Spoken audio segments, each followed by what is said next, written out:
Já, nú þegar okkur hefur snjóað inni hérna allavega í Reykjavík, að þá það snjallast sem maður getur gert bara að horfa aftur og vilja sig við minningar eða eitthvað gamalt og gott og notalegt. Ég á ekkert svoleiðis en Skúli Thoroddsen, þú hefur skrifað hér bernsku og æskuminningar frá 7. og 7. áratug 20. aldarinnar, dorgað í djúpi hugans. Er þetta notalegt? Já, mjög. Þetta er notalegt, ok. Mjög notalegt. Já. Herðu, en hvers konar bók er þetta? Er þetta ævisaga? Já, það er nú góð spurning, sko. Ég bara eiginlega veit það ekki. Sko, Eymundsson flokkar þetta með fræðibókum, og þetta er nú ekki fræðibók eða handbók, og ekki er þetta handbók. Fræðibók kannski. Þetta er handbók hvernig maður getur orðið að Skúla Thoroddsen. Já, kannski handbók að því, hvernig maður getur orðið, hvernig ég getur orðið. Þetta er sköpunarsaga þín. Þetta er sköpunarsaga. Ég velti fyrir mig spurningu frá existentialistanum Jean-Paul Sartre árið, sko. Það sem að segir á einum stað, sko, allt sem þú ert frá öðrum komið. Það er alltaf augljóst að ég er ekki Japani, sko, þannig að ég er ekki komin af Japanum, en ég er komin af einhverju fólki. Og það er nú kannski þegar maður er komin á minn aldur, þá var nú kannski ekki svo galið að líta öxl og reyna að svara þessar spurningu. Hvernig var þið til? Eða? Já, sko, já, hvernig var ég til? Hvað varð úr mér, skilur ég meina, það er eitthvað sko ráefni, það er eitthvað bakland sem að mótar mig sem einstakling í æsku. Hvar liggur þetta bakland? Hvernig leit það út? Og síðan náttúrulega er það undir hverjum og einum að bera ábyrgð á sínu eigin lífi, taka afstöðu til þess sem að gerist eða hafa afstöðu leysi sem er líka út af fyrir sig ákveðin afstaða, en maður mótast af einhvers konar umhverfi. Hvernig leit mitt umhverfi út? En af hverju heldur þetta gerist þegar fólk kemur á þinn aldur? Að æskan kemur til manns? Já, sko, ég held til dæmis, ég hef nú lesið töluvert eftir marga góða fræga rithöfunda og mér finnst þeir nú oft vera að skrifa sjálfan sig og líta öxl. Ég heyrði skemmtilega sögu að Davíð Oddssyni hérna daginn, þegar hann var sko blaðamaður hjá skólablaði MR og fór og hitti Þórberg Þórðarsson og spurði Þórberg að því hvers konar skáld hann væri. Og Þórbergur hann eiginlega glotti og svaraði Davíð þannig að hann væri svoleiðis skáld sem skáld eins og skáld yrðu á næstu öld.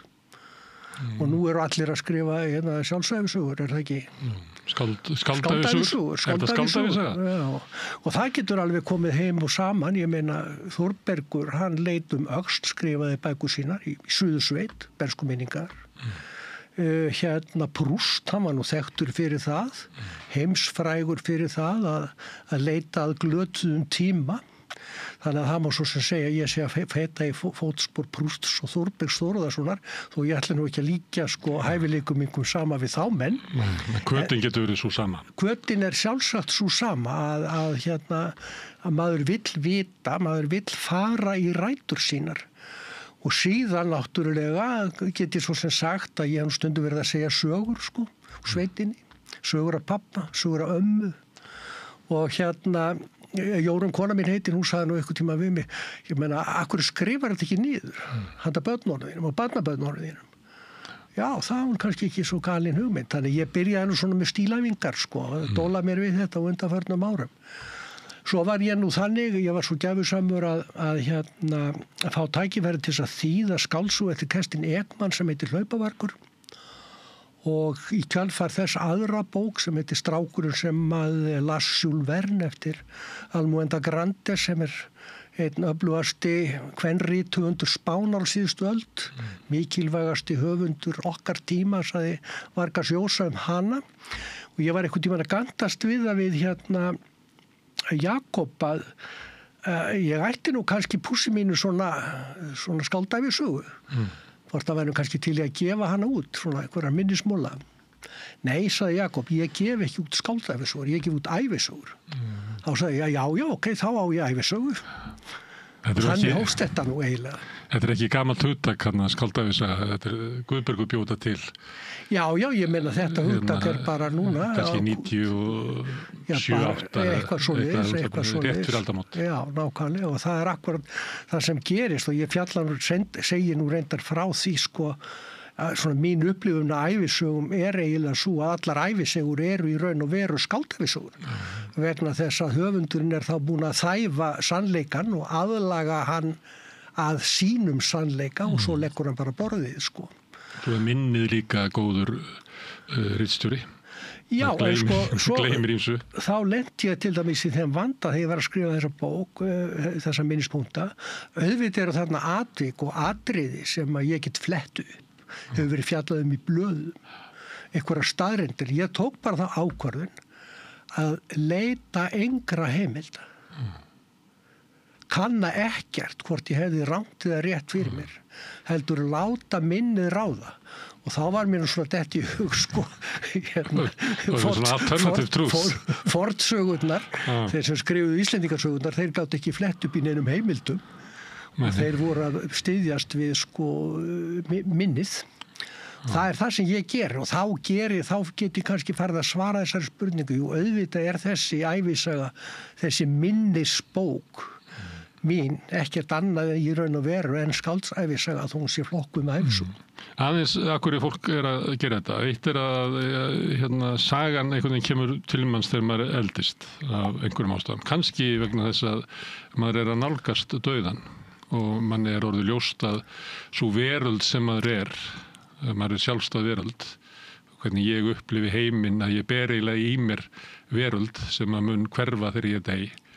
Kannski það vilji á því að skrá einhvern veginn þessa veröld sem að mun ekki verða. Þetta heldur það sé?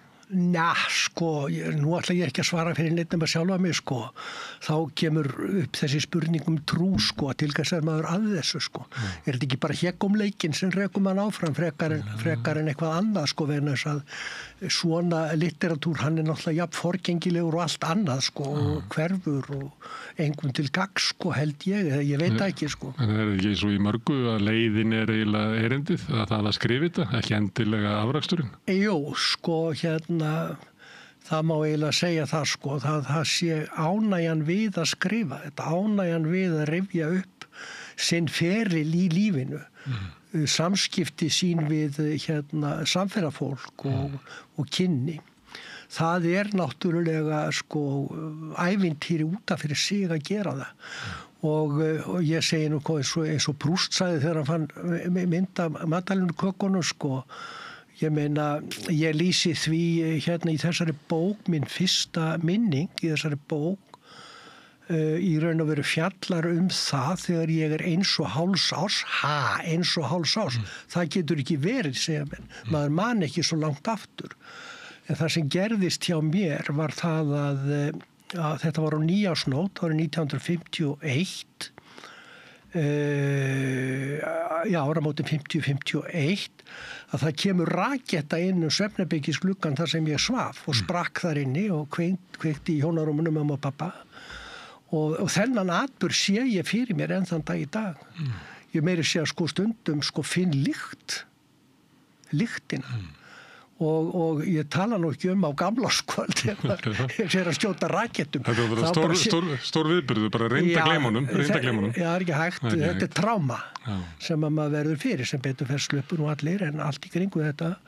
Þetta var, síðan kemur næsta minning og hún eiginlega bara þegar ég á 3.-4. ári þegar köttur klórar mig niður eiginlega brá og vanga og samskipti við ketti.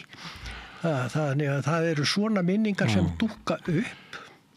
Má ég spyrja eitt af þessum ævisögunar að þú sagðir að hafðir eftir Davíð sem hafði eftir Þórbergi að hann væri skrifað eins og fólk myndi gera næstu öld og nú eru svona sjálfsævisögur og sjálfsævisöglugar skáldsögur og fleira eru svolítið svona fyrirferðarmiklar. Getur verið að þetta tilheyri svona okkar tíma, svona, vitundin hafi svona farið svolítið inn í, við erum alltaf sagt að við séum að koma af miklum einstaklishyggjutímum og það svona minni áhersla á svona eitthvað sem félagslegt og annað slíkt Já, nú spyrðu mig eins og ég væri bókmenntarfræðingur, sko. En ég náttúrulega ekki bókmenntarfræðingur, ég lögfræðingur. Þannig að ég geti svarað þessu lögfræðilega þannig að menn vildu þá ekki láta hanga sig á einhverju sem kæmi fram í skáldæfisögunum. En ég meina, svo frábæra bók sem ég las í fyrra eftir hana Guðrúnu Evu, Mínervudóttur, Undir trjánum, stórkostleg bók.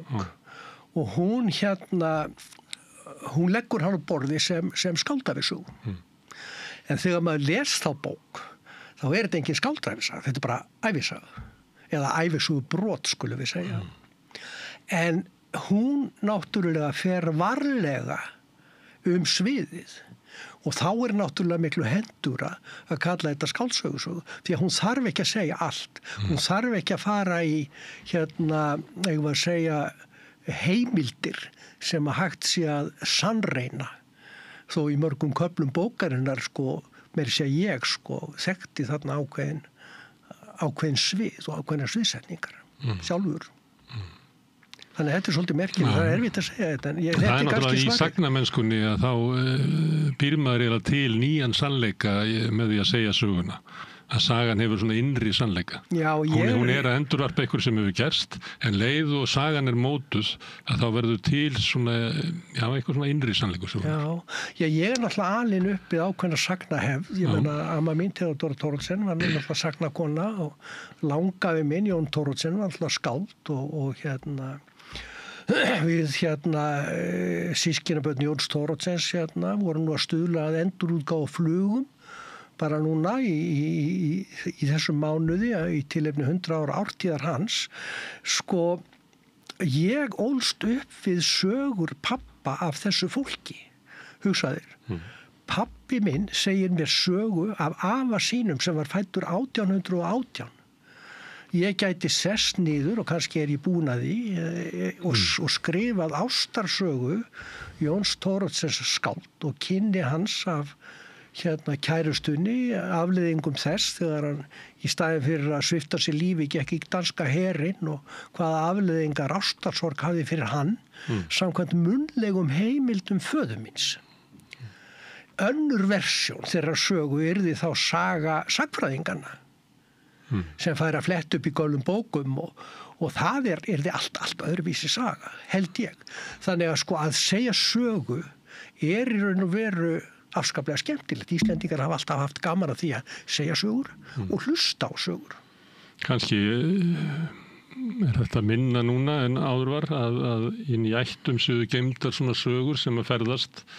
Menn hafa nú eitthvað verið að velta fyrir sig hvað þetta getur gengið, hvað maður getur muna langt aftur með þessari aðferð sem þú út að vitna. Meðal annars þegar menn að velta fyrir sér sagnarfi Íslendingasagnanna sem eru skrifaðar 200 árum síðar. Já, nákvæmlega. Og þar var náttúrulega var í samfélagi þar sem að sagnaminnið var í hausnum á fólki. Já. Og það var eiginlega þá fyrst byrjað að skrifa. Já. Núna þegar við erum munum ekki neitt lengur. Tökum mynd af öllu. Eigum kannski geta barnabörnu þín sýnt sínu fólki myndir af þér á öllum augnablikum ævinnar og allan matið sem þú borðaðir sem þú tókst með símanum. Þannig þá kannski munum við ekki neitt. Já, en það sem líka það festist ekkert í sögninni eða sögunni. Nei, það sem var bara með heimildir. Það sem var nú líka svolítil hvati minn af því að skrifa þessa bók það að móðir mín var nú psoriasissjúklingur og fór nú inn á Landspítala til bóta meina sinna og sem voru þá afskaplega sóðaleg tjöruboð.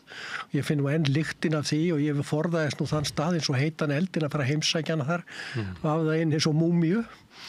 Það var svakalegt og ég var þá sendur í sveit í Laugarás í Biskupstungum. Lendi þar inn mér lík við að segja harmsögu Nú 7 ára gamall, árið sem ég verð 8 ára, ég sendur í sveit norður í Skagafjörð til Móniku Merkigili, Skagafirði. Og þar kynnist ég eiginlega búskaparháttum landnámsmanna.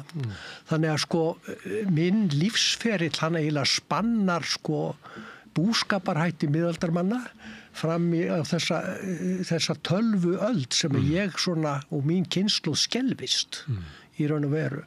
Og ég vildi pínlítið líka kannski taka þetta breytingaskeið, festa það í sessi, hvernig þetta var. Og þá náttúrulega assósiasjónirnar leiða þá stundum til þess að ég rekk úr fortíðinni yfir í nútíman í bókinni, sko. Þannig þú þig væri hægt að segja að stundu líður tíminn svo hægt að ekkert gerist en síðan líður árþúsund og einni mannsæfi. Nákvæmlega. Það akkúrat það sem hefur gerst hjá mér, sko.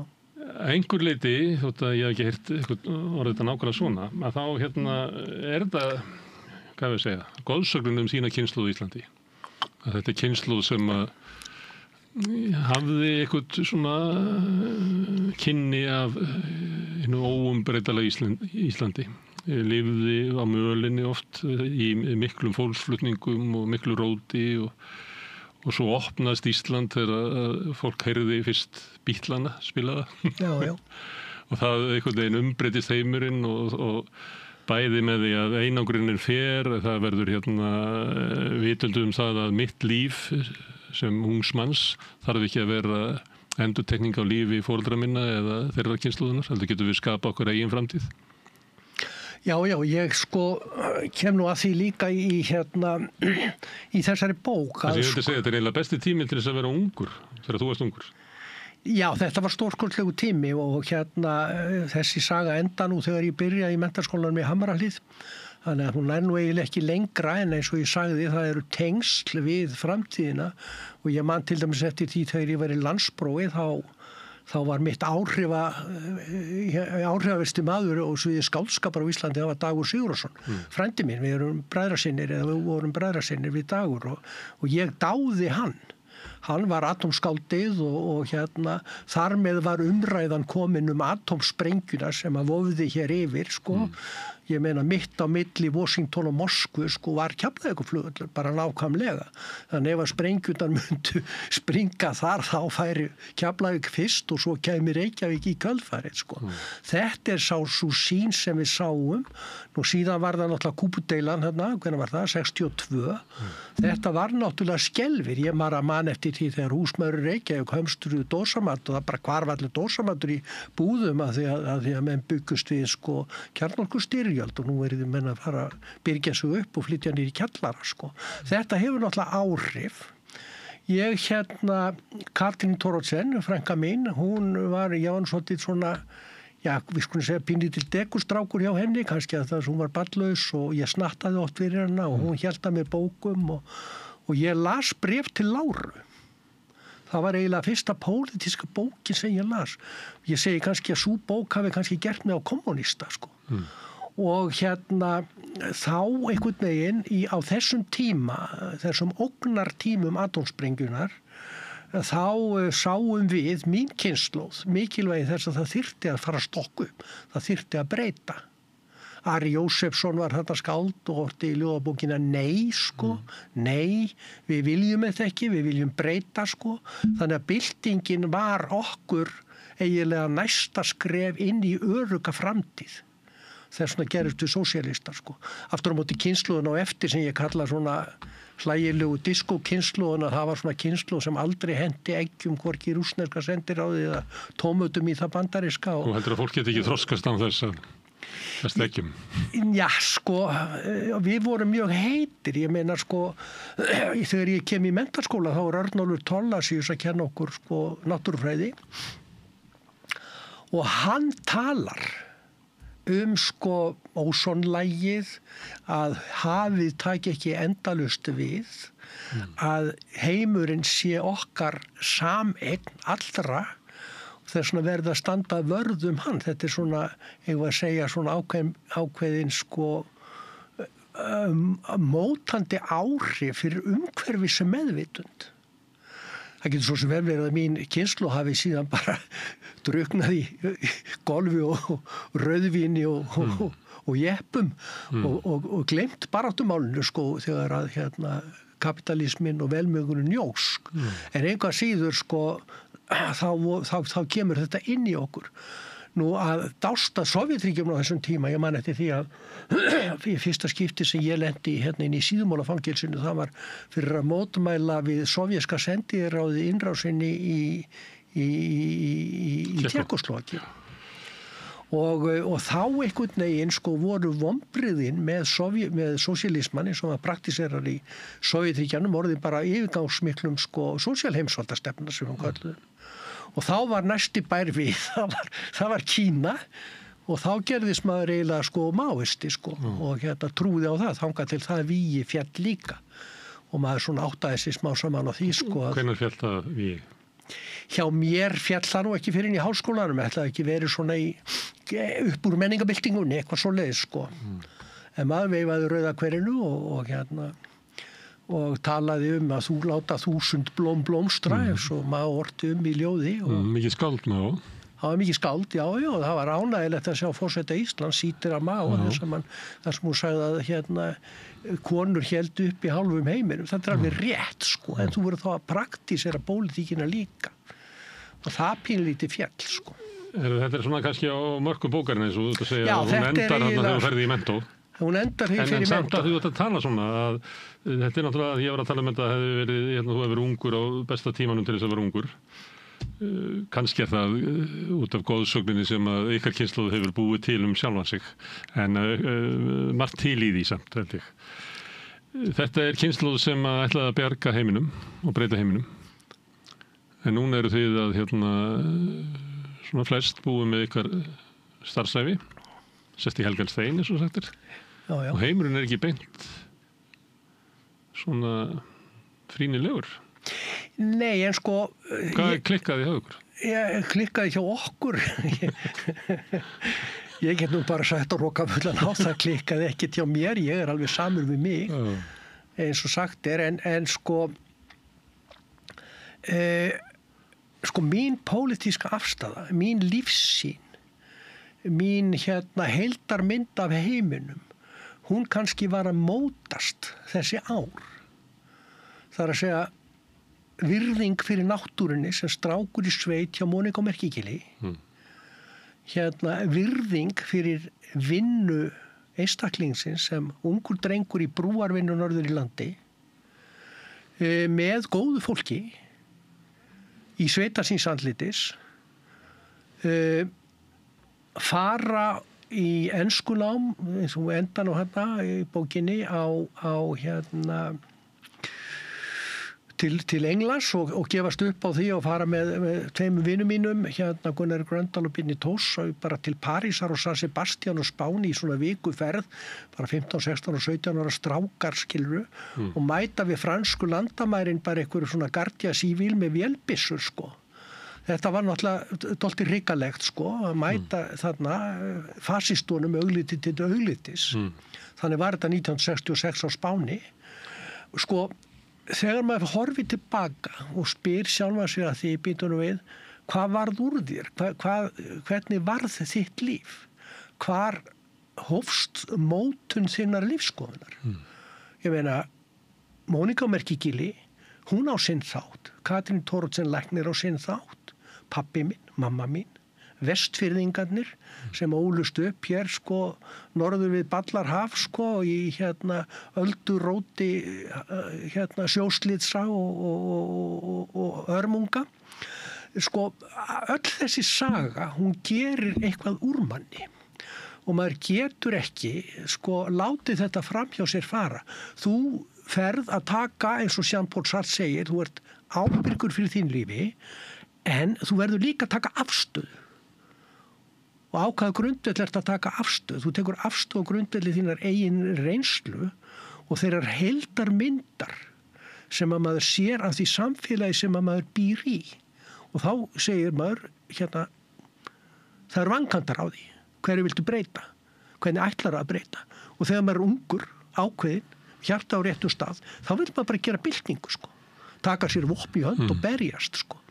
Síðan náttúrulega þegar maður eldist þá verður maður ígrunda hlutina betur, leita leiða á einu pólitíska sviði og svo mjakast þetta smá saman hægt og rólega áfram í rétta átt Og ég hef nú alltaf verið svona pínlítið þarna ég var að segja á vinstri kantinum eftir yfirgaf Maóismann á sín tíma á 7. áratugnum. Ég var í Alþýðubandalaginu, tók þátt í að stofna, skal ég segja þér, Samfylkinguna á sín tíma sko. Bara eins og við, unga fólkið, 68 kynslóðum vildum gera. Við vildum reyna að sameina vinstriöflun í landinu undir einn hatt. Hætta þessu rugli að vera með hverja höndun upp á móti annari. Það tókst að sumuleyti, að öðru leyti ekki. Sjáum það í dag. Og kannski erfitt að vera með einhvern varanlegan árangur í einhverju svona flokka. Það er mjög, já, það er mjög erfitt. Kvikur heimur. Það er mjög erfitt, en sko síðan náttúrulega, ef maður horfið til dæmis á íslenska samfélagi, hvernig það hefur þróast sko, eftir mynda, ég held að mín kynslóð, 68 kynslóðin, ég meina, við tókum afstöðu með homum sem var tabú á þeim tíma. Ég meina, ég átti vini meðal hinsegin fólks og okkur þótti ekkert athugavert í það, hinsegin fólk sem flúði land. Mín kynslóð gerði engar athugasemdir við þetta. Ég náttúrulega sko afi minn og amma, þetta var fólk sem barðist fyrir jafnrétti kynjanna. Kvenréttindabaráttan er mér í blóðborin, hún er bara, ég tók hana með hafragrautum á morgnana sko, án þess að vita af því sko. Og þetta fer náttúrulega inn í 68 kynslóðina líka og með fullri virðingu fyrir kvennalistanum og kvennaframbóðinu og öllu því. Þá held ég að það sé 68 kynslóðinu fyrst og fremst að þakka að þessar hreyfingar spruttu áfram, að þær fengu tækifæri til að vaxa úr grasi og skilaði sér þessum gífurlega árangri eins og við sáum bara á Austurvelli hér núna helgina sko. Kosningu Vigdísar og allt þetta sko. Arnarhóli. Fundurinn var á Arnarhóli. Arnarhóli segi. Herðu, þetta er varnaræða 68 kynslóður. Já, þetta er varnaræða 68 kynslóður, en ég skal alveg viðurkenna það að sko, ég fór að læra lögfræði og ég get svo sem sagt frá því hér og nú sko, að ekki vegna þess að mig langaði að verða hæstaréttardómari eða lögmaður eða eitthvað slíkt sko, en í sósíalismanu var það þannig sko, að borgarastéttin og valdatæki hennar var náttúrulega voru dómstólarnir og lögreglan og lögfræðin og ef þú ætlar að þekkja óviði þá voru að vita samkvæmt hvaða leikreglum maður leikur. Þannig að þú fórnaðir í lögfræði? Ég fór í lögfræði til þess að gera þetta. Svolítið svona barnalegt eftir á að hyggja en allavega ég hef haft gaman að mínum fræðum en þetta var svo mitt lífi brauð svona mestuleitið og ég var komið víða við annars þar. En sko mín kynslóð þarna, þessi 68 kynslóð, ef ekki að segja það að hún hafi pínlítið orðið fórnarlamb velmegunarinnar. Það varð skyndilega gífurleg velmegun á Íslandi. Allir þurftu að eignast íbúð í kjallara, geta keypt sér íbúð í blokk, til þess að geta keypt sér íbúð í raðhúsi, til þess að geta fengið sér einbýlishús eða jeppa. Þannig að menn svona einhvern veginn fókuseruðu á sko hinn efnahagslegu gæði og bara gleymdu sér í eigum að segja velmegunarsukkin. Einhver leyti voru það kannski vonbrigði með að byltingin kom ekki? Vonbrigði með Sovjet, vonbrigði með Kína og síðan líka að sko það blómstruðu náttúrulega listir á Vesturlöndum, hið frjálsa orð var mikið smetið meðan það var bannað þar eystra. Ég er nú mikill aðdáandi Majakovskis og rússnesku skáldana á byltingarárunum í Sovétríkjunum og ég sé alveg fyrir mér sko þau ljóð, sá skáldskapur sem þá var, hann gekk í raun og veru allur út á þessa frelsis hugmynd loksins væri hægt að fara að framleiða ljóð skilur fyrir almenningin. Loksins höfðu menn frelsi til þess að tala og þetta frelsi ríkti eiginlega fram á 4. áratuginn þegar Stalin leysti ekki á blikkuna og fór að grípa til sinna sjálfilegu ráða. Snemma á 4. áratugnum. Snemma á 4. áratugnum. Þá voru menn að drepast. Já, þetta er svolítið merkilegt að því að í rússnesku byltingunni þá er verið að bylta þjóðskipulaginu, en það er líka verið að bylta hugmyndum okkar hver við erum, hugmyndir okkar kynin og hugmyndir okkar bara hvernig við að vera í nýju samfélagi, því að við getum ekki dregið sjálfsmynd okkar og hugmyndur mannin úr keisaradæminu yfir í nýjan tíma, það hefur verið endurskapaða. Og þannig er svona listin hann svo stórkostlega mikill sprengikraftur í henni. Já, það bara bara leiklistin, ballettin, myndlistin maður lifandi bara ótrúlegt sem að gerist. Ótrúlegt, og svo flýja þessir menn allir vestur. Já. Kandinsky, Chagall. En þarna var því trúað að í byltingunni þyrfti að vera svona endursköpun, því ef að þú endurskapar ekki sjálfsmyndina að þá er hægt við að þú endurtaki gamlan tíma, ekki? Jú, það er akkurat það sem gerist, og ég get svo sem sagt það, að þessi bók mín hérna, hún er náttúrulega, ég var að segja bara svona notaleg tilraun mín svona til þess að líta öxl, hvernig byrjaði þetta hjá mér, hvernig varð mín, ég að segja, pólitíska hugsun eða öllu heldur húmaníska hugsun til, hvaðan kom hún. Og þú sækir í svona þitt fólk niður tímans. Já, ég ger það. Ekki bara áhrifin utanfrá frá heiminum. Nei. Við stundum verið að ræða þetta að það er ekki svo langt síðan að sátu konur á besta aldri, svona þínum aldri, sem voru að setja upp leikrit. Og vorum að svona ræða að það er kannski ekki sami sess sem að eldra fólk hefur í dag, eins og áður en að þín kynslóð kom. Þá hafði eldra fólk sess líklega þetta er bara nauðsynlegt, og eins og er í öllum menningum alls þar í heiminum, nema bara í okkar vestrænu menningu á undanförnum áratugum, það sem ég ger tilraun til þess að rjúfa raunverulega þennan nið aldana, það sem að leið og fólk er komið yfir svona 60, þannig er eiginlega enginn að hlusta á það. Nei, ég meina, ég var nú alinn upp við það að standa upp fyrir konum og fullorðnu fólki í strætó, til dæmis. Við gerðum það, En svo er það annað líka, ég meina, ég fæ þetta eiginlega úr 2 áttum, ég meina, föðurætt mín eru náttúrulega svona, eigum að segja, intellektuellar, mentafólk, skáld, listamenn, þetta er allt í kringum mig. Móðir mín er komin af dugmiklum sjómönnum, vestan úr Keldudal í Dýrafirði,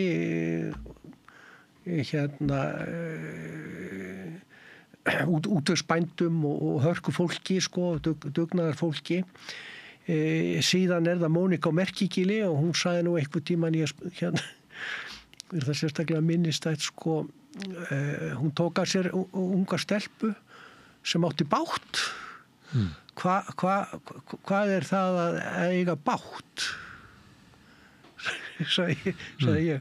Og þá segi Mónika, skúlminn, það er að finna til í hjartanu með einhverjum. Skilur, ég meina, það er ákveðin lífsviðhorfi í sveitinni, Mónika var náttúrulega mikið trúuð, og þarna í Austurdal var Ábæjarkirkja, minnsta kirkja landsins sem var svona hennarkirkja. Og það er svolítið gaman að segja frá því að ég var látin hreinsa flugur úr þessari kirkju, sem ég segi nú frá í þessari bók, fyrir messu til að undirbúa messuna. Og altaristaflan í þeirri kirkju er engin, heldur er það bara gluggi sem snýr út í brekku. Og þá er allt í einu komin inn í atómstöðun eftir Halldór Laxness, sem er að lýsa kirkjun hennar Uglu. Og altaristaflan veit út í allífisbrekkuna. Og þá er maður komin í sveitina, í náttúruna, í allífið, hver býr í þessum dal. Hvaðan komum við Íslendingar? Ég meina, þetta er Eyðidalur, þarna eru fyllt af tóftum, þarna bjó Bóluhjálmar, þarna varð Jónas Hallgrímsson næstum því úti. Skilur, þannig að þarna voru sögur af fólki langt aftur í aldir sem að maður einhvern veginn ólst upp við í hrikalegri náttúru. Ég held að Merkigilsbærinn var þekktur fyrir það. Það var hrikalegasta heimreið landsins að nokkrum sveitabæ yfir Merkigili áður en að brúin kom á Jökuls á austari. Og í þessu umhverfi var maður að alast upp í klettunum á einstigi, teimandi kannski trossu af 3-4 hestum, baggahestum, yfir einstigið og maður 10 ára gamall. Þetta náttúrulega rosalega mótandi. Svo þegar maður kemur aftur á þennan stað inn í þessa náttúru þá, hún eiginlega gerir það verkum þessi náttúra, hún hrópar á mann að koma þangað aftur og þá spyr maður sig af því, hvað gerðist þegar ég var lítið barn? Af hverju skiptir íslensk náttúra mig svona miklu máli? Að fara á fjöll, að skoða blóm, að hlusta á árnið eða fluguströmi í gili eða dimman djúparaddaðan bassa í góðum fossi, Allt einhvern veginn hefur þetta gerst á þessum 4 árum mínum sem ég var í Merkigili og þessum 3 árum til viðbótar sem ég var í Skagafirði þarna í brúavinnunni, En hvort náttúruna að kalla þig til sín eða kallar þetta þig til þín svipað og þú nefndir Prúst áðan og madalínkökuna sem skýtur honum aftur í æskuna.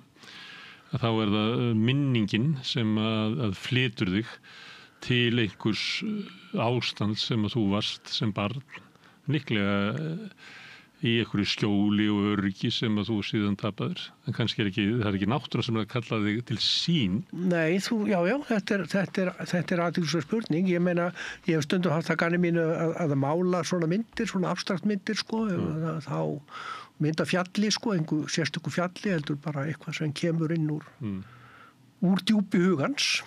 Og þetta nú akkurat það sem að maður að reyna, þess vegna heitir kannski bókin Dorga í djúpi hugans, að því að maður að fiska upp einhverjar gamlar minningar og reyna að skilja þér. Og þá eins og þú segir, ég meina, hvað kemur fyrst, hænan eða ekki, Það má líka spyrja þig að því að þú varst að tala áðan áhrifin sem eru orðið af fólki og hugmyndum. Hvort að þú upplifir að þú hafi verið aukt blað áður eða hvort að þú hafir verið eitthvað sem að dregur til sín þessi áhrif? Hefur bætt í því þegar í þessum... Nei. Afsakar ég spyr, ég bara að ná í mann sem nýkomin úr endurminningaskrifum sínum. Já, nýkomin úr og í þá, ég meina... Það kemur annað bindi? Ég veit það nú kannski ekki, en allavega, ef þetta væri fyrsta bind á ævisögu minni, þá þau nú ansi mörg, Ættu því, en ég á nú ekki vonað ég nenni því. En allavega, hvað skal segja, það ekki þannig að ég hafi átt eitthvað fyrra líf, skilur, ég ekki eins og í Guðsbyggifélaginu, að ég hafi verið eitthvað í fyrra lífi, það ekki þannig. Heldur ég fyrst og fremst að reyna að horfa á mína bensku í ljósi þess sem síðar varð. Og það svolítið skemmtilegt, finnst mér. Það kannski megin inntækið í þessu, Við vitum náttúrulega ekki hvernig við verðum til. Þessum kannski gaman að þessum ferðalögum, þessum fólk að reyna að ráða. Ég manna eins og stóð ég yfir vöggu í Afríku. Já. Og var lítið barn sem var að horfa í kringu sig og var svona fólk, eins og oft að dásta barninu. Og þá sagði gömul kona, hún að leita að því hver hún vill verða. Og þá trúðum því að barni gæti raunverulega pikkað upp eitthvað og ákveða að verða þannig. Simone de Beauvoir, hún sagði nú í sinni frægustu bók, Hinu kynnu, The Second Sex, þú fæðist ekki sem kona, þú verður kona. Og það mikill sannleikur í því, Ég fæðist ekki sem Skúli Thoroddsen, heldur varði ég þessi Skúli Thoroddsen.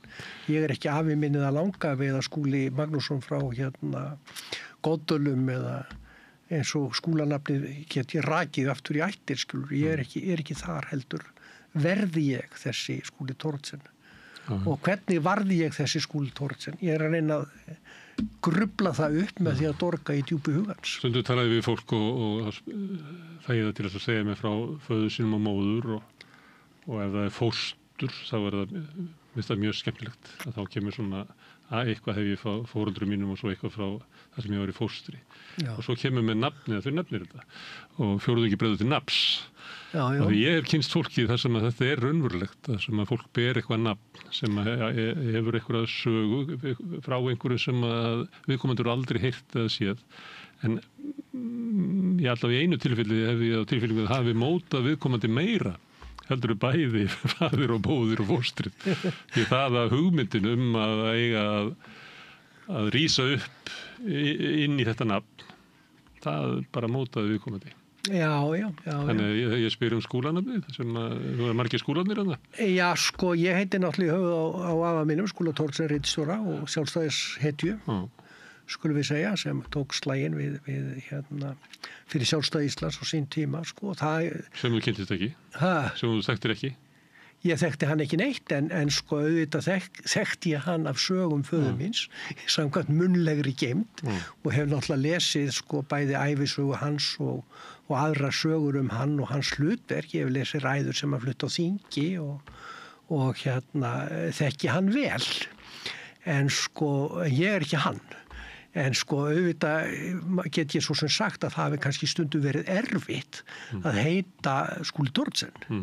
Af því að þetta er náttúrulega gífurlega stórt og mikið nafni í sjálfstæðisbaráttu þjóðarinnar og ekki bara sjálfstæðisbaráttunni, heldur líka í kvenréttindabaráttunni og í verkalýðsbaráttunni.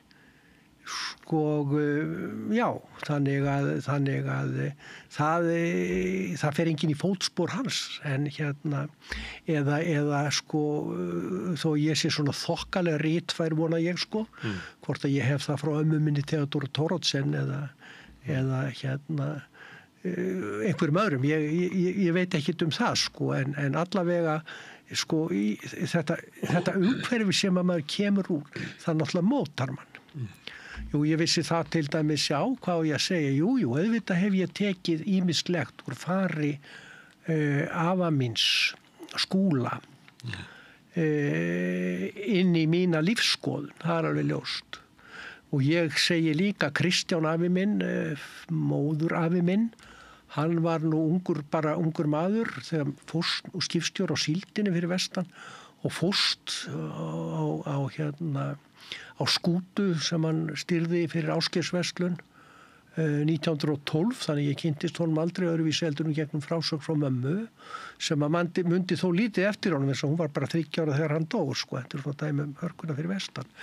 En þegar ég kláraði mína lögfræði þá fannst mér einhvern veginn, sko, mér renna blóði til skyldunar að fara á sjóinn og ég reði mig borð á togara og heiðraði mitt lögfræðipróf með því að fara á sjóinn og kynnast sjómennsku. Að vísu stutt en einhvað síður hvers konar líf var það, auðvitað ekki allt annað að vera á skuttogara, fyrsta skuttogara landsins eða kannski seglskútu fyrir vestan fyrir 100 árum, sko. Fólk við vita þetta átt nafnsins, þess og er ekki sjálfstæði fólki sem er Ingólfur Arnarsson Jónsson. Jú. Kannski, ef einhver er að leita nafni fyrir bandið sitt, þá ætti það kannski huga að gefa því alvöru stórt nafn til þess að lifa upp í. Já. Þú ert að tala gamla daga, hinn horfna samfélag, þar sem að fólk var sá fólkið sem var illt í hjartanu. Við erum nú er fólk í alls konar vanda. Kannski aðeins áður ég kemur því að þú ert að tala svona, þú ert að vinna 10 ára og eitthvað fleira, því að svolítið ríkt í umræðin að tala að unga fólki í dag hafi ekkert ungt fólk lifa aðra eins tíma. Það er svo mikið álag á þeim og mikið áreynsla að vera ungur í dag. Mér langaði að spyrja því þú varst að lýsa þann æskuðinni þar sem varst með 4 hesta í taumi eftir einstíginu. Hvað finnst þér svona hugmyndur að það sé hefur aldrei verið verra að vera ungur heldur í dag? Já, sko, að vera á Merkigili, koma þar sumari sinni 8 ára, vera í 4 sumur. Fyrsta sumari var maður náttúrulega bara að moka fljórin og gefa hænunum, sko. Síðan var maður settur á lítið orf og ljá og látin hjakka þúðurnar. Þannig að sko það þurfti að, það var slegið, það var reyndar þarna hestasláttu vel þarna, en það þyrfti að sinna verkum og þarna var Mónika sem sagt með dætrum sínum 4 og 1 syni, konan í dalnum og dætundar 7 sko, hún átti nú reynda líka son, en Guðmundur G. Hagelín hefur þótt þetta miklu flottari bókatitill að kalla þetta konan í dalnum og dætundar 7 sko, en það voru 4 heima og það þurfti náttúrulega að sinna búinu. Og þar voru engin karlmannsverk og þar voru engin kvenmannsverk. Það voru bara verk sem þurfti að vinna. Og þú lagðir þitt að mörkum eftir getu. Og það gerðu við strákarnir. Allt var unnið með hestum þarna. Þannig að sko, þegar maður var búin að kannski reka kýrnar sko, þá var næsta verkefni dagsins, það var að fara út í haga og ná í þá hesta sem átt að brúka þann daginn. Hvort heldur var að sækja vöru út fyrir gil, eða beita þeim fyrir sláttuvélina, eða beita þeim fyrir svona borðspýtu með gaddavir og torfi til þess að sko mylja taðun í túnið sko. Þannig að maður bara vandist við það að vera partur af lífinu og mesta erfiðisvinnan sem ég lendi á Merkikili að því mér varst, það var að stinga út úr helvítis fjárhúsunum, bera hnausþunga, skýta köglana út og kljúfa þá í flögur og raða upp í þurrkun svo hægt var að nota það í eldavélina til þess að sem brennsli, sem eldi við, sem við. Þannig að sko, þegar ég horfi núna á þennan heim sem nú þá gera börn ekki handtak sko. Þau eru bara hérna í tölvunni sinni og hérna eru ekki þáttakendur í lífinu á sama hátt og ég fékk að upplifa. Heldur einhvers konar fyrirbrigði sem eru höfð í geymslu á leikskólum eða í skólakerfinu og koma þaðan út inn í þessa tækni veröld sem að nú ríkir og ég veit ekki hvert stefnir, ég þekki það ekki sko. Þannig að það er voðalega erfitt að bera þetta saman. Þjóðfélagsbreytingarnar hafa orðið þessar og ég meina jafnréttisþjóðfélagið kannski að leiða þetta af sér en í mínum huga ef ég horfi á nútímann þá finnst mér börn í þessu íslenska samfélagi vera verulega vanrækt og sum svo mikið að það liggur við að sé hörmungar ástand við það. Á þess að ég sé að fara nánar út í þá sólma sko. Þá erum við komin út í pólitík. Vanrækt að hvað leyti? Já sko, ég horfum til dæmis bara á hérna vímuefna neyslu, einmannaleika, offitu vandamálið, pizzuátið, gósþambið, einmannaleikan yfir tölvunni, þú ert ekki að lesa bækur, þú ert ekki að nota þitt eigið frjóa ímyndunarafl til að skapa, heldur alltaf að þiggja. Og það er einmitt sköpunin sem gerir þig að mannesku, að þú hérna hafir hæfileika til þess að hugsa abstrakt og þar alveg taka afstöðu til þess að vera að gerast í kringum þig. En ef þú ert stöðugt þiggjandi, þá ertu smám saman að eyðileggja sjálfan þig og brjóta þig niður og þú hefur ekki vit á því þegar þú ert kannski bara krakki. Það er sagt í svona kynslóðafræðum sem er tilvíst að kynslóð eins og þín sem elst upp kannski við svona eitthvað harðræði. Þau fara svo vel með börni sín að herðabörn ger ekki neitt. Já, sko, börn minnar kynslóra voru nú þessi svokölluðu lyklabörn til að byrja með. Börnin sem gengu sjálf ala með lykilum hálsinn svo þau kæmust inn eftir skólan, en þau voru kannski á sinn hátt skapandi vegna þess að þau lásu bækur. Þau gátu leikið sér úti. Þau höfðu ekki þessa mötun sem núna er í spjaldtölvunni eða símanum eða hverju sem það er. Þá ætla að koma hérna samfélaginu í kannadaga og það sem fólk syndið heim sem fundu til í hjartanu. Við erum með í samfélaginu, þú talar einmanaleika og við erum Já, ég ætla að leiðrétta fólk fann til í hjartanu vegna þeirra sem áttu bágt. Já, ok, en ég held að vera að lýsa þess að einhverjum sem eins og gerist að fólk að einhver leiti gefst upp gagnvart lífinu, nú það kallað kulnun eða alls konar hlutir. En þetta hefur alltaf verið til. Það er erfitt að vera manneskja. Það er erfitt að standa uppréttur og oft bugust við stundum langan tíma og stundum skamman tíma og þá skiptir máli í hvað svona samfélagi við búum, hvernig samfélagi tekur á mót okkur. Manni finnst að vera mikið í dag í samfélaginu þess að fólk það svona einhver lítið að bugast og ég meina þú nefndir einmannaleikan og ég nefndi kulnun og við getum haldið áfram sem að fólk á einhvern hátt tapar áttum eða á erfitt með að finna einhvern líf sem að fullnægir þeirra væntingum. Já, vansæld. Já, en sko við sjáum þetta á sama tíma og við erum alltaf að reyna að sýna okkur svo rosalega sæl. Já, sko ég tek alveg undir þetta en sko það sem það góða við þetta að þetta element samstöðunar, styrkleiki fjöldans, samkenndin, hún til staðar. Sjáum það bara þegar við erum að rifja upp snjóflóðin á Flateyri helgina. Við sjáum það til dæmis í þessum stóra fundið á Arnarhóli, samstæðan til staðar. Þegar á reynir, Grindavík, þegar á reynir þá stendur þessi þjóð saman. En ég var að vísa kannski svona meiri svona einkanlegri sálarháska, eins og þú tókst dæmið af Já, ég tek alveg undir það að það er þetta tvennt Annars vegar það einstaklingurinn sem að kannski horfir fram hjá ekki tilbúin til þess að axla ábyrgð á náunganum, lætur sér í létturúmi liggja. En samt sem áður, innst inni þetta element til að vilja hjálpa, að vilja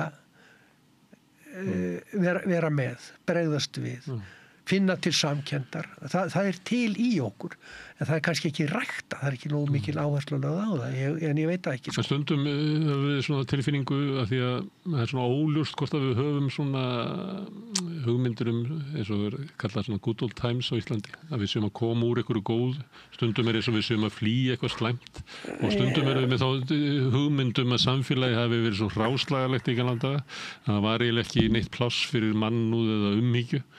En að því að þú tókst þetta dæmi, þá langar mér til þess að spyrja þig það að hvort að það hafi verið, að því að þú ert að reyna í þessu að tengja þig aftur í mjög gamalt samfélag. Já. Eiginlega svona veröld sem var. Já, tengja mig við veröld sem var, já, í raun og veru. Ég geri það. En sko, þó að ég geri það núna og horfi svona mínum augum á lífið í gegnum mín gleraugu, þá hef ég nú reyndar fulla trú á því að ungt fólk, eins og ungt fólk gerir alltaf, að það muni bregðast við vandanum. Við sjáum bara hreyfingu eins og umhverfis sinnana núna, unga fólkið að átta sig á þess, ég menna það tímaskekkja að vera ekki umhverfis sinni í dag. Þannig ég hef fulla trú á því að þegar menn sjá á hvaða leið þetta gervigreindar forheimskandi samfélag að fara, að þá munum menn grípa inn í. Það hefur alltaf verið þannig, að því að ég var nú að lesa skal ég segja nýjumkomna bók eftir Turgenev eftir þýðingu hennar Áslaugar Agnarsdóttur, þar sem hann að segja frá sögu veiðimanns. Fyrsta sagan sem ég las eftir Turgenev heitir Feður og synir, og fjallar akkurat þessa baráttu kynslóðana. Það eru árekstrar á milli kynslóðana, og ég alveg samfærður það á sama hátt og mín kynslóð, 68 kynslóðin, gerði uppreisn á sín tíma. Við gerðum það, við breyttum samfélaginu, kannski ekki til góðs eins og að koma núna í ljós, ég veit það ekki, ég ætla ekki að dæma það. Þá komi næsta kynslóð ungs fólks til þess að grípa til sinna vopna, hver svo sem við eru, og breyta þessu. í þá framtíðar. Þú trú á manninum. Ég hef trú á manninum, já. Þannig ef ég myndi bjóða manninum að setjast í þennan lazy boy stól og fá þessa fjárstýringu og láta sig líða vel og hann fær hérna tilbúin mat reglulega og getur setið þarna og fitnað eins og hann vill. Já. Hann myndi ekki kjósa það, hann myndi kjósa það að fara og berja og kasta kannski eggi í eitthvað sendiráð. Já, hann myndi frekar gera þá eða ganga á fjöll og drekka kalt vatn úr ánni og segast vilja fá að gera það áfram. Já. Hvernig hefur það hérna eftir að hafa sett þetta bókina frá þér? Er þetta ekki svolítið svona að sína svona hlið á þér sem þú ert ekki vanur að gera það? Nei, sko, hérna það vafðist nú fyrir mér hvort ég ætti nú vera að standa í þessu, sko, það væri bara hégómi að gera þetta, sko, eða hver væri hvattinn, en sko, ég hugsaði dæmi líka og ég tilenga nú þessari bók, sko, hérna, konu minni og dóttur og segist skrifa þessa bók fyrir syni mína, Jónu Bolla. En kona þín og dóttir eru bæði gengnar. Já, hérna og sko það var nú Jórun kona mín sem sagði sko, akkur skrifar nú ekki niður þessa sögur sem alltaf að segja sko. En það gerir þetta fyrir hana? Já, og kannski fyrir strákana líka og barnabörnin þannig að það sé að minnstakosti eins og nú sagt gluggi. Pínlítill gluggi inn í það umhverfi sem ég sprottin upp úr og þar leiðandi þeir líka að því að ég auðvitað tel ég mig hafa haft áhrif á á mín börn. Mér finnst óþarfi hjá þeir að vera eitthvað vísa í hégómleika. Við búum hérna náttúrulega saman í samfélaginu og við erum að gangi í gegnum alls konar breytingar, bæði með aldrinum og líka í samfélaginu. Og það er mjög mikilvægt að þessi flest okkar, og helst öll, tjáum okkur upplifun okkar, lífið okkar. Ég þekkti þessi mann sem að sagði svona, ef að þú þegir, að þá ert að ræna annað fólk samkennd, áttur á því. Já. Þannig að þá kemur allt í einu skylda okkar að segja okkar sögu. Já, en svo kemur þetta líka upp, sko, ég skil það, maður á ekkert að vera yrkja fyrir skrifborðsskúfuna sína, sko. Það er náttúrulega þvæla og ég hef nú stundum verið að gera það og setja á svona einhver ljóð eða eitthvað svona hugsanir á blað og jafnvel á fésbók eða eitthvað slíkt, sko, mér til gamans. En svo kemur líka upp þessi heimsbyggilega spurning, sko, til hvers lifum við? Til hvers var lifað? Til hvers lifað, sko. Það margir spurt að þessu. Já. Og menn enn að velta þessari spurningu fyrir sér og ég reynda líka í þessari bók. Ég held að sé þannig að sá sem að finnur svarið, að hann deyr. Þess vegna þetta eilíf spurning, sko. Já. Ég held að í næðri máttarvöld taka þannig burtu sem að finnur svarið. Svo við getum setið hérna eftir og velta þessu fyrir. Já, ég var á fyrirlesti Pál Skúlason upp í háskóla í vor einhver tíman. Og þá var sögð svo skemmtilega að saga Páli, hann átti það til að spurja nemendur sína svona úfor varendis, ertu trúaður? Til hvers hann spurði var náttúrulega, sko, menn vita það ekki, en þetta er náttúrulega heimsbyggileg spurning, sko, ertu trúaður? Þetta er náttúrulega spurning sem ég hef að sjálfsögðu spurt sjálfa mig, sko, en... Nú, ertu trúaður? Já, kannski svarið finnist hér, sko. Ég held, sko, að það sem að það var einn ágætur maður sem sagði, sko, það sem Páll var að meina með þessu var það að þegar þú þarft að taka afstöðu í lífinu þá berði þér að horfa inn á við, ekki bara hugsa með heilanum, heldur gefa hjartanu pláss, leita inn á við í þína eigin hugsun, áður þú tekur afstöðu til þess að geta tekið afstöðu sem að þú ert sáttur við. Annars ertu bara að reagera á eitthvað áreiti. Já, nákvæmlega. Þannig að sko svör við þessari spurningur er náttúrulega margar og í mínum huga sko gæti maður svo sem sagt sko að trú er eitthvað skylt orðinu að treysta og ég treysti því að það verði sem ég vænti að verði. Ég treysti því til dæmis núna í snjókomunni að ég komist heim. Ég trúi því að ég komist heim í Garðabæinn út úr snjóskaflinum hérna fyrir utan. Þannig að já, ég trúi því, skilur hvað er að fara. Já, það stundu sagt að það sem þú treystir á, það trúur á. Já. Þannig að þú treystir á peninga, þá trúur á peninga, þannig það bara. Já. Þannig að þú verður að passa þig á því á hverju þú treystir. Þú verður að treysta á að bíllinn komið þér ákveð, þá trúur á bílinn. En þú ætlar að treysta því að þér myndi farnast vel á leiðinni, þá hefur þú trú á lífinu. Ég var einhver tímann, skal ég segja þér, starfaði við sjúkrahús og ákvað að læra lýðheilsufræði við Norræna heilbrigðisháskólann í Gautaborg. Kynntist þar mörgu ágætu fólki, meðan annars las ég grein eftir mexíkanskan uppeldisfræðing sem hét Freyja og hann sagði spurningin lífshamingjuna.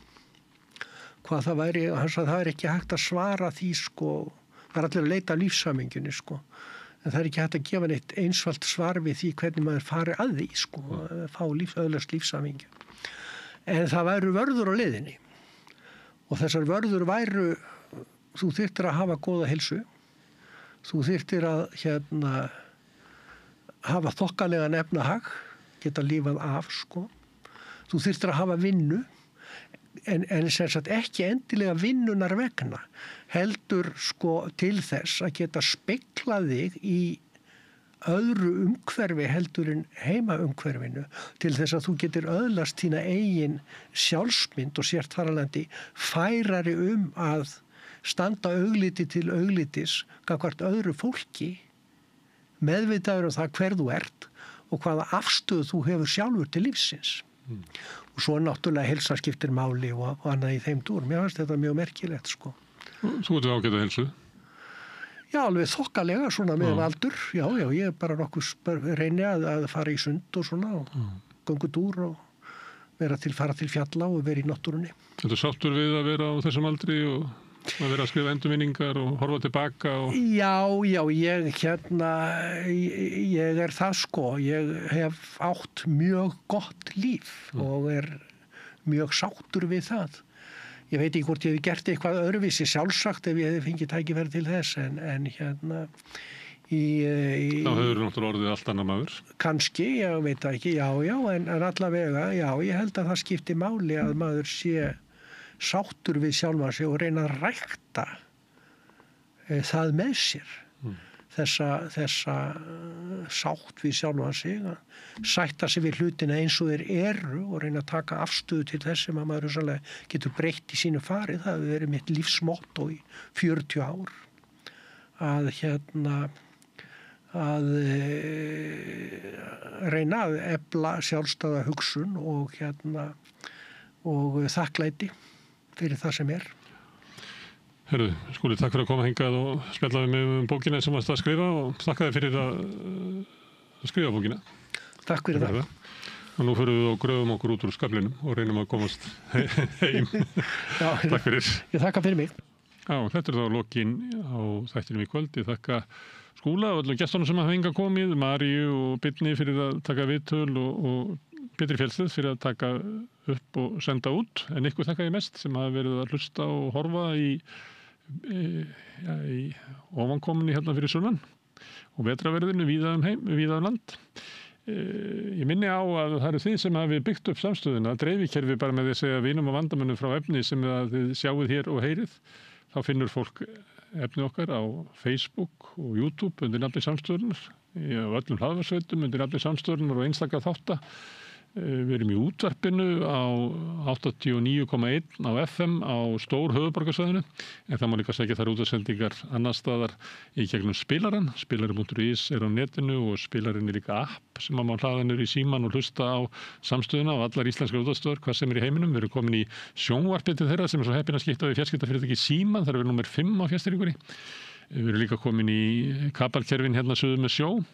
Kannski ég veit ekki, munu önnur fjarskiptafyrirtæki bjóða sínum viðskiptavinu líka upp á efni frá samstöðunni sem er 24 tíma sólarhring, 7 daga vikunar, allan ársins hring, samfélagsumræða við þetta rauða borð og við öðrum þáttum samstöðurinnar.